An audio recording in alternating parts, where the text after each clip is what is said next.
உள்ளது. தியாகராஜ சுவாமியின் திருமேனி அதாவது உடம்பில் ரகசியம் உள்ளது. இது சோமகுல ரகசியம் என்றும் கூறுவர். தியாகராஜரின் திருமார்பை ஸ்ரீ சக்கரம் அலங்கரித்திருப்பதால் அவரது முழு உடலையும் யாராலும் எப்போதும் காண முடியாது. நாம் அனைவராலும் அவரின் திருமுகத்தை மட்டுமே பார்க்க இயலும்.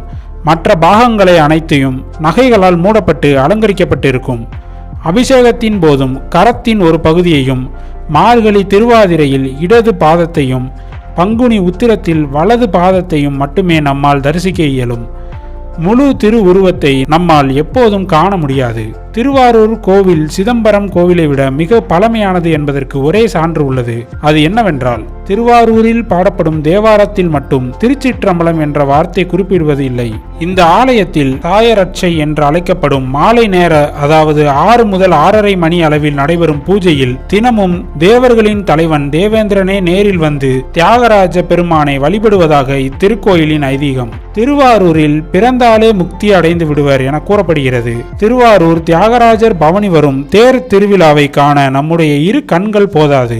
தேர் என்றாலே அது திருவாரூர் தேர்தான் என்று நாம் அனைவருக்கும் தெரியும். இத்திருக்கோவில் 7 கோபுரங்களை கொண்டுள்ளது. கீழ்கோபுரம் 118 அடி உயரம்.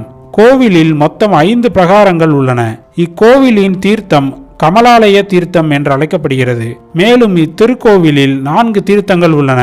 தேவ தீர்த்தம், சங்கு தீர்த்தம். இந்த சங்கு தீர்த்தம் ஆயிரங்கால் மண்டபத்தின் அருகில் உள்ளது.